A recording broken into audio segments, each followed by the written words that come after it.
আসসালামু আলাইকুম, সবাই কেমন আছেন? আমি আজ সজিনা পাতা ভর্তা করব।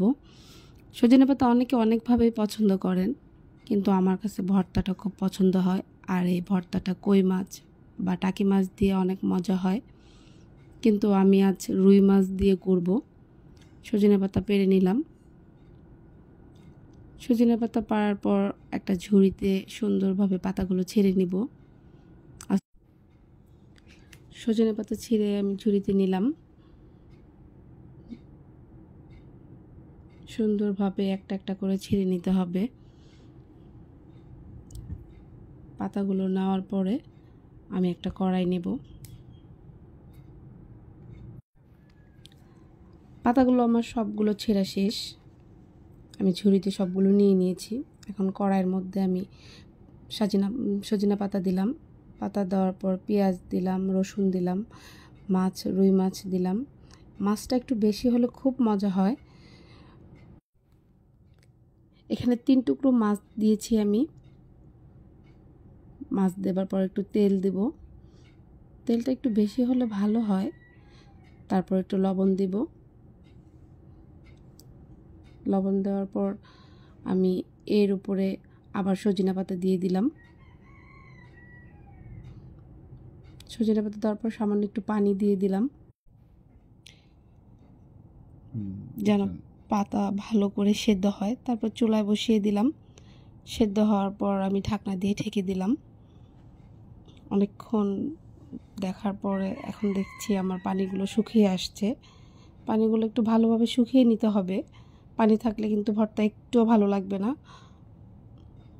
তারপর আমি আরেকটা কড়াইতে মরিচ ভেজে নিলাম। ভাজা শেষ।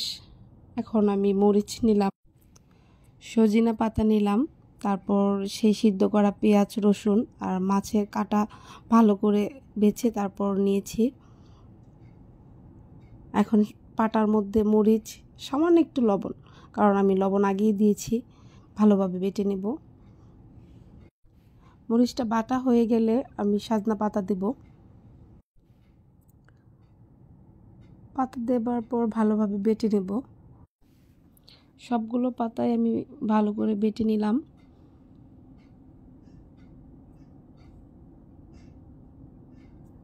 তারপর এটার মধ্যে আমি সেই কাটা বেছে রাখা মাছ দিয়ে দিলাম। মাছগুলো পাতার সাথে ভালো করে মিক্স করে নেব।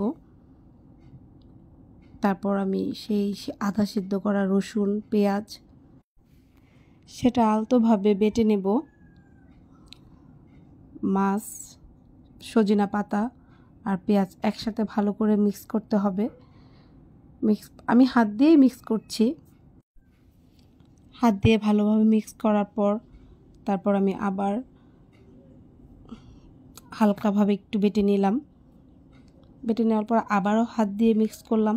মিক্স করলে এখন আমার ভর্তা শেষ। এখন আমি উঠিয়ে ফেলব। আপনারা সবাই ভর্তাটা একবার হলেও ট্রাই করবেন। সত্যি অনেক অনেক ভর্তা বানানো আমার শেষ। আর আমি পাটার মধ্যে অল্প একটু অল্প ভাত নেওয়ার পরে এই পাটায় মাখা ভাতটা খেতে আমার খুব ভালো লাগে। আমি জানি না কার কেমন লাগে, কিন্তু যারা এটা পছন্দ করেন তাদের কাছে খুব ভালো লাগবে। সত্যি এটা এত মজার ছিল, একবার হলেও ট্রাই করবেন। আল্লাহ হাফেজ।